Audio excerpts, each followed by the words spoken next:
कभी भी आप दुखी नहीं होंगे अगर 3 बातें अपने मन में अगर आपने उतार ली तो।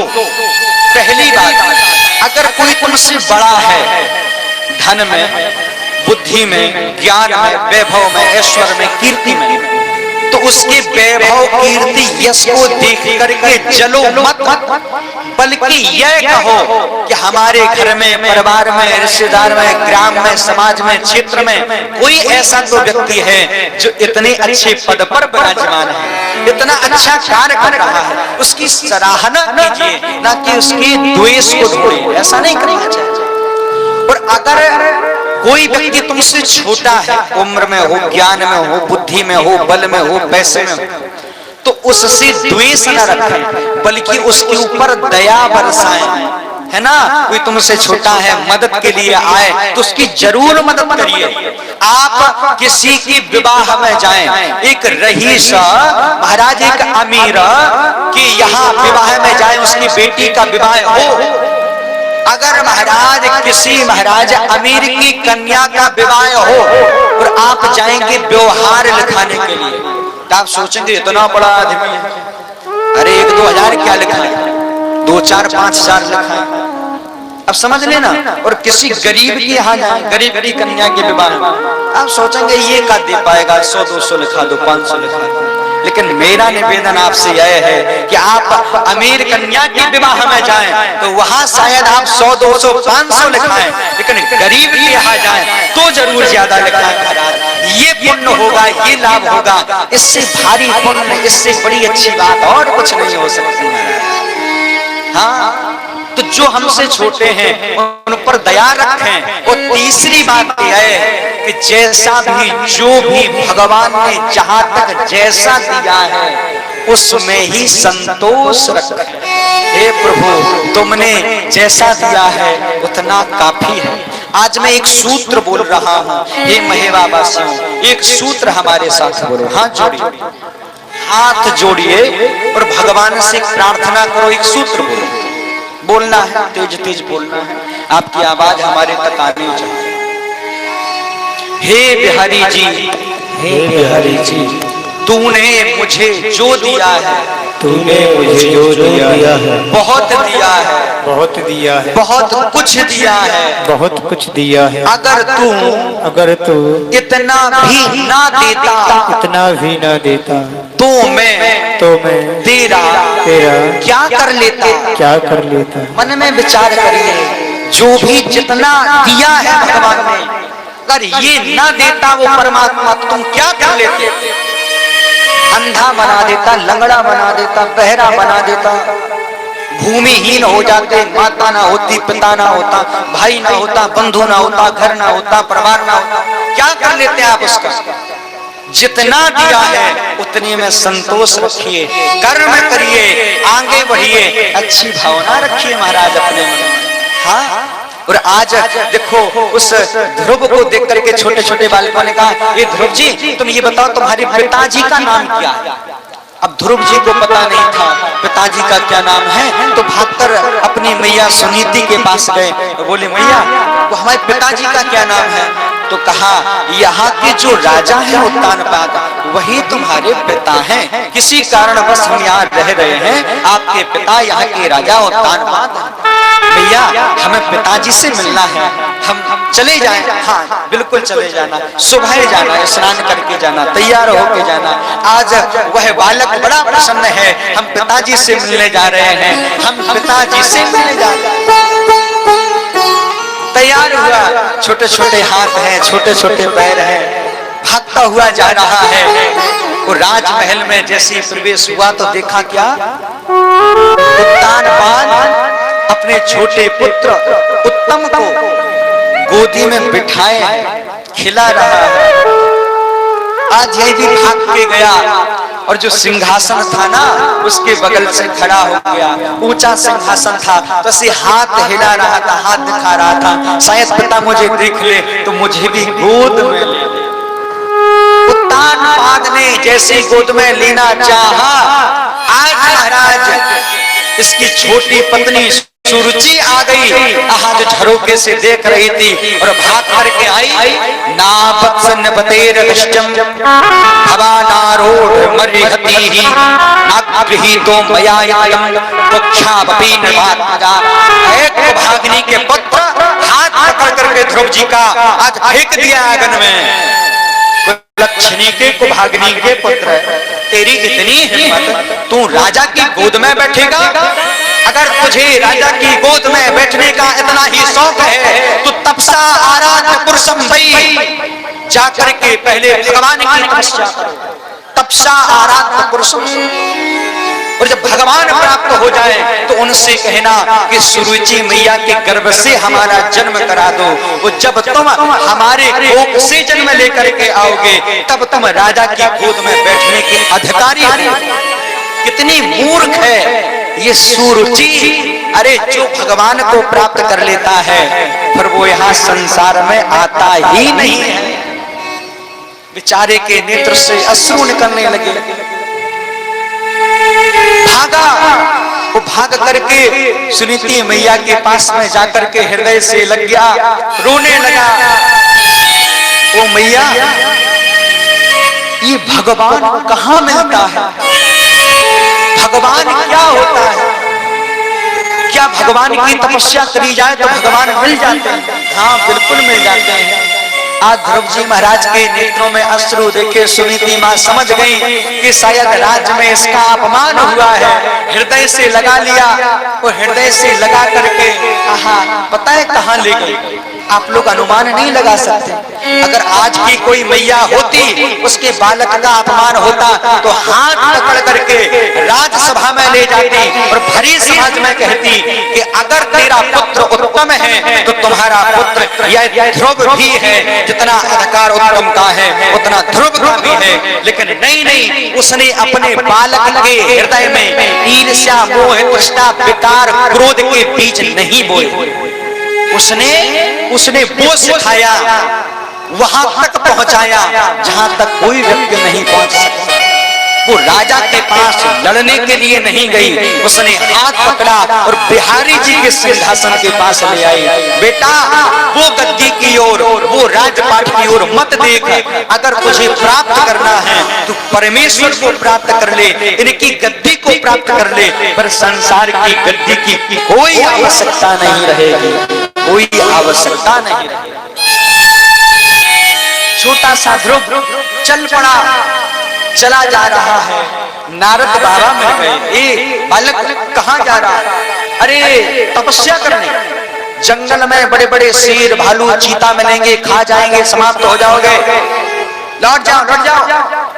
आज नहीं बोले। नारद बाबा समझ गए किसका संकल्प तटस्थ है।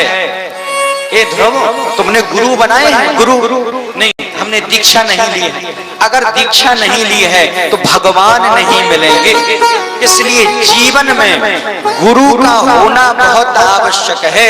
आप चाहे कितना यज्ञ अनुष्ठान, जप जप, व्रत, नियम, संयम कुछ भी कर लें, लेकिन दीक्षा नहीं है तो भगवान की कृपा नहीं होगी। इसलिए दीक्षा लेना बहुत आवश्यक है। ध्रुव जी महाराज ने कहा ठीक है प्रभु, आप ही गुरु बन जाइए। तो आज एक मंत्र दे दिया। आइए तालियों का सहयोग करते हुए हम सभी लोग गाते हैं। ओम नमो भगवते वासुदेवाय। ओम नमो भगवते वासुदेवाय। ओम नमो भगवते वासुदेवाय। ओम नमो भगवते वासुदेवाय। वासुदेवाय मेरो नंद नंदनाय। वासुदेवाय मेरो नंद नंदनाय। वासुदेवाय मेरो नंद नंदनाय। वासुदेवाय मेरो नंद नंदनाय। ओम नमो भगवते वासुदेवाय। ओम नमो भगवते वासुदेवाय। जय हो।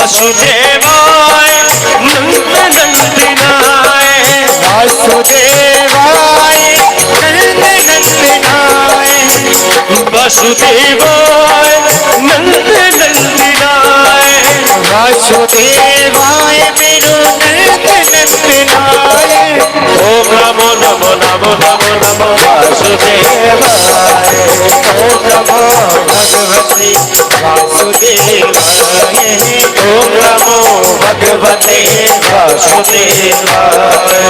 ओम नमो भगवते वासुदेवाय ओम नमो भगवते वासुदेवाय ओम नमो भगवते वासुदेवाय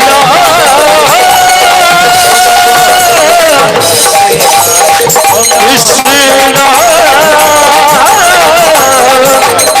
कृष्ण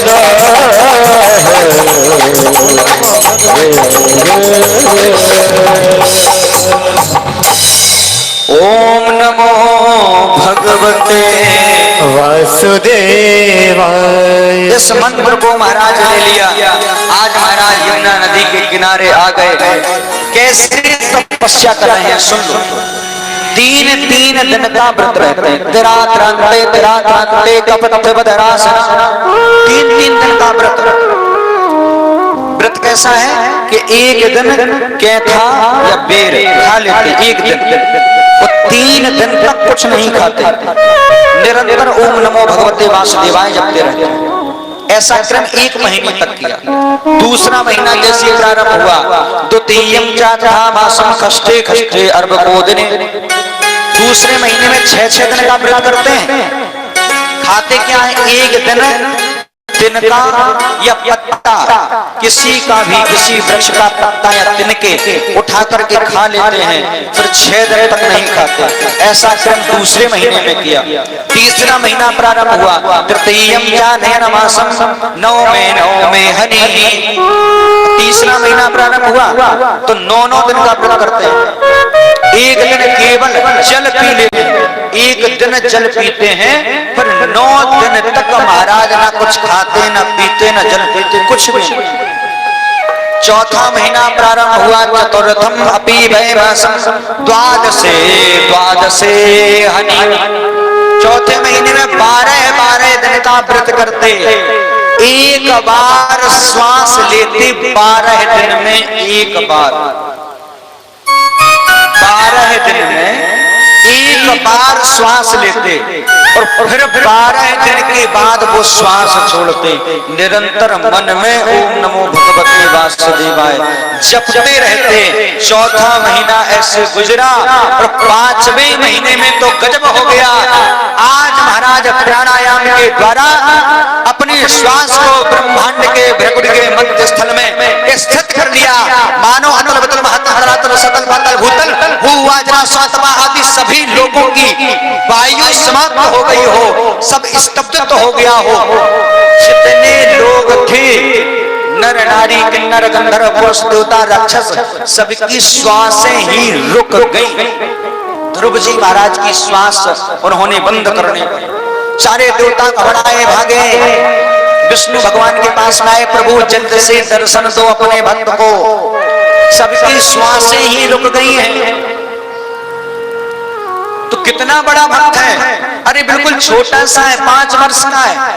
पता है आज भगवान विष्णु ने यह नहीं कहा कि हम उसे दर्शन देने जा रहे हैं, बल्कि यह कहा कि आज हम उस भक्त के दर्शन करने जा रहे हैं। इतना छोटा सा भक्त इतनी कठिन तपस्या कर रहा है। आज भगवान जाकर के तुरंत प्रकट हुए और प्रकट होकर के आज बुलाया, ए बेटा ध्रुव, ए बेटा ध्रुव, मैं तुम्हारे सामने आ गया। कानों में आवाज तो गई, लेकिन ध्रुव जी महाराज से इनके गुरु नारद बाबा ने कहा था कि कोई भी दैत्य राक्षस आ सकता है, क्षुद्र आ सकता है। कोई कहे कि नेत्र खोलो तो खोलना मत, ये नेत्र नहीं खोलना है। अपने हृदय में बांके बिहारी की सांवली सी सूरतिया को याद कर रहे हैं, उनको याद कर रहे हैं। भगवान ने कहा बड़ा पक्का भक्त है, ये ऐसे नेत्र नहीं खोलेगा। तो महाराज जो हृदय में ध्रुव जी महाराज मूर्ति को स्थापित किए हुए थे, याद कर रहे थे, उस मूर्ति को ही महाराज भगवान ने माया के द्वारा बाहर निकाल दिया। अब इनके हृदय में अंधेरा दिखने लगा तो झट से नेत्र खुल गए महाराज। और जैसे ही नेत्र खुले तो जो हृदय में भगवान की सूरतिया को देख रहे थे, वैसे ही सांवली सी सूरतिया ध्रुव जी महाराज के सामने महाराज भगवान प्रकट हो गए। बोले वृंदावन बिहारी लाल की जय हो। बस एक बात आती है, केवल भगवान को प्राप्त करने के लिए या भगवान तक जाने के लिए एक संत कहा करते थे कि खुदा मंजूर करता है सदा जब दिल से होती है। खुदा मंजूर करता है सदा जब दिल से होती है, मगर मुश्किल तो यह है कि यह बात बड़ी मुश्किल से होती है। अगर एक बार हृदय से याद कर ले तो भगवान आ जाते हैं।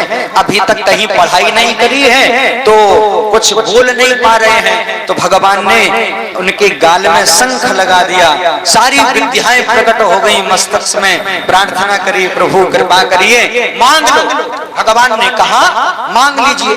ध्रुव जी ने कहा अब कुछ बचा नहीं आपके पास तो मांग कैसे? वहां और देवता खड़े थे, वो तो बहुत चाहते रह गए कि ध्रुव जी क्या कह रहे हैं कि तुम्हारे पास कुछ बचा नहीं। इंद्र आदि देवता थे, वो बोले नहीं, ये परमेश्वर है, भगवान है, मांगो सब दे देंगे। तो ध्रुव जी ने कहा इनके पास वैसे हमारे हिसाब से कुछ बचा नहीं है देने के लिए। मतलब क्या है? मतलब ये कि अगर कोई व्यक्ति किसी को गोद ले ले तो उसकी जो संपत्ति होती है वो उस व्यक्ति के पास पहुंच जाती है। भगवान ने हमें गोद में ले लिया है, अब इनका जो था वो हमारा हो गया है, अब बचा नहीं इनके पास है। तो ये भक्तों की बात है। भगवान ने कहा तब भी आप कुछ मांगे, लेकिन कुछ नहीं मांगा तो कह दिया 36,000 वर्ष का राज्य दे दिया। उत्तर दिशा में राज्य करने के बाद उत्तर दिशा में आप अटल स्वरूप में ध्रुव तारा मंडल के रूप में स्थित होंगे। बोले ध्रुव जी महाराज की। आज भी हम लोग देखते हैं, सुबह उठ करके देखे ना 4 बजे तो बिल्कुल उत्तर दिशा में दिखाई देते हैं। आज लौट करके आए नगर वासियों को, सभी को पता चला कि ध्रुव जी महाराज को भगवान प्राप्त हो गए हैं। आज सभी लोग रथ हाथी घोड़ा सजा करके फूल माला लेकर के आ रहे हैं। जो राजा अपनी गोद में नहीं बिठा रहा था वह राजा भी भाग करके आ रहा है, फूल लेकर के आ रहा है। जो सुरुचि माई ने हाथ पकड़ के फेंक दिया था वो भी महाराज रथ में बैठ करके आई है कि शायद ध्रुव जी हमारे पास भी आए, हमसे मिलने को आए। और आज चले आ रहे हैं, जो लोग आते हैं सब लोग पूजन कर रहे हैं। कोई माला डाल रहा है, कोई फूल डाल रहा है, कोई तिलक कर रहा है। तो मतलब क्या है कि जब भगवान नहीं मिले थे, जब भगवान नहीं मिले थे तब सभी लोग ध्रुव जी को धुतकार रहे थे, और आज भगवान मिल गए हैं तो सब गले लगा रहे हैं। तो सीधी सी बात है, सीधी सी बात है कि जा पर कृपा राम की होई, ता पर कृपा करहीं सब। पता है ध्रुव जी महाराज पहले अपनी मैया सुनीति के पास नहीं गए, पहले मैया सुरुचि के पास में गए। सुरुचि मैया नेत्रों से अश्रु बहा रही थी कि ध्रुव जी हमारे पास नहीं आएंगे, लेकिन पहले सुरुचि मैया के पास में जाकर के चरणों में साष्टांग लेट करके प्रणाम किया। ध्रुव तू आ गया, तूने मुझे माफ कर दिया। अरे माँ तूने क्या गलती करी है सो मैं माफ करूंगा। अरे बेटा हमने तुम्हारे साथ बहुत गलत किया, बहुत गलत किया, बहुत दुख दिया, हमने तुम्हें बहुत डांटा फटकारा अपमानित किया। ध्रुव जी महाराज ने कहा ए माँ मुझे जन्म तो सुनीति माँ ने दिया है, लेकिन हे सुरुचि माँ अगर तू ना होती तो आज मुझे भगवान ना मिल पाते। भगवान से तुमने ही मिलाया है, तूने ही मिलाया है। अब यहाँ कितनी अच्छी शिक्षा है, कितना बढ़िया बात है कि अगर कोई व्यक्ति तुम्हारा अपमान करे तो तो तुम उसका अपमान मत करो, बल्कि जो अपमान की आग, क्रोध की आग है, उसे सही जगह में लगाओ और उसे बन के दिखाओ, करके दिखाओ। हाँ, और किसी ने तुमसे गलत कहा, तुमने भी गलत कह दिया, तो तुम में और उसमें फिर फर्क क्या रहा हमारा? कोई तुम्हारे प्रति हीन भावना रखता है, गलत बोलता है, अपमान करता है, चुप रहिए। और एक ऐसा समय आएगा जब आप उसे करके दिखाएंगे, तब कहिए भैया राम राम, बताइए हम गलत हैं या आप